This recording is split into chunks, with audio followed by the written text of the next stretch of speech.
Hi അസ്സലാമലൈക്കും, welcome back. ഇന്നത്തെ video നോമ്പ് തുറക്കാൻ വേണ്ടിയിട്ടുള്ള നല്ലൊരു ജ്യൂസ് റെസിപ്പി ആയിട്ടാണ് വന്നിട്ടുള്ളത്.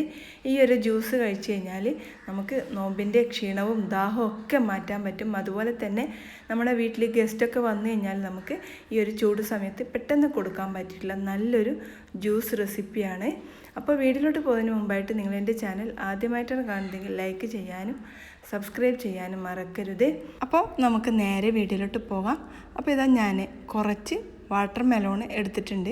അത് ചെറുതായിട്ട് മുറിച്ചെടുത്തിട്ടുണ്ട്. എന്നിട്ട് ഇതൊരു മിക്സിയുടെ ജാറിലിട്ടിട്ട് അതിലേക്ക് കുറച്ച് പാൽ ഒഴിച്ചു കൊടുക്കുന്നുണ്ട്. ഇത് തണുത്ത പാലാണ് ഇതിലേക്ക് ഒഴിച്ചു കൊടുക്കുന്നത്. പിന്നെ ഇതിലേക്ക് ആവശ്യത്തിനുള്ള പഞ്ചസാര ചേർത്ത് കൊടുക്കുന്നുണ്ട്. പഞ്ചസാര കൂടുതൽ വേണ്ടുന്നവർക്ക് കൂടുതലായിട്ട് ഇട്ട് കൊടുക്കാം, അല്ലെങ്കിൽ സാധാരണ നിങ്ങൾക്ക് എത്രയാണോ പഞ്ചസാര വേണ്ടത് അത് ഇട്ട് കൊടുത്താൽ മതി. അപ്പം ഞാനിത് ഇവിടെ ഒരു 4 ടീസ്പൂണ് പഞ്ചസാരയാണ് ചേർത്ത് കൊടുക്കുന്നത്. എന്നിട്ട് ഇതൊന്ന് നന്നായിട്ട് നമുക്ക് അടിച്ചിട്ട് വരാം. അപ്പോൾ ഇതാ നന്നായിട്ട് അടിച്ചെടുത്തിട്ടുണ്ട്. ഇനി നമുക്ക് ഇതൊരു അരിപ്പയിൽ വെച്ചിട്ട് ഒന്ന് അരിച്ചിട്ടെടുക്കാം.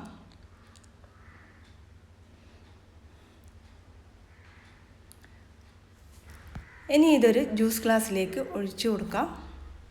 അപ്പോൾ ഇതാ നല്ല കിടിലൻ ടേസ്റ്റി ആയിട്ടുള്ള നമ്മുടെ നോമ്പിൻ്റെ ക്ഷീണവും ദാഹവും വിശപ്പും ഒക്കെ മാറ്റാൻ പറ്റിയിട്ടുള്ള നല്ലൊരു ജ്യൂസ് റെസിപ്പിയാണ്. വാട്ടർ മെലോൺ വെച്ചിട്ടുള്ള ജ്യൂസാണ്. അപ്പോൾ ഇതുപോലെ നിങ്ങളൊന്ന് ട്രൈ ചെയ്ത് നോക്കുക.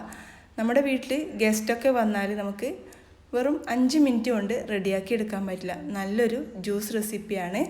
അപ്പോൾ ഇതുപോലെ നിങ്ങളൊന്ന് ട്രൈ ചെയ്ത് നോക്കുക. എന്നിട്ട് അതിൻ്റെ ഫീഡ്ബാക്ക് കമൻ്റായിട്ട് അറിയിക്കുക.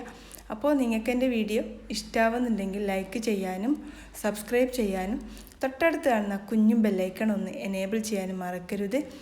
അപ്പോൾ ഇൻഷാ അല്ലാഹ് നല്ലൊരു വീഡിയോ ആയിട്ട് നമുക്ക് വീണ്ടും കാണാം. താങ്ക്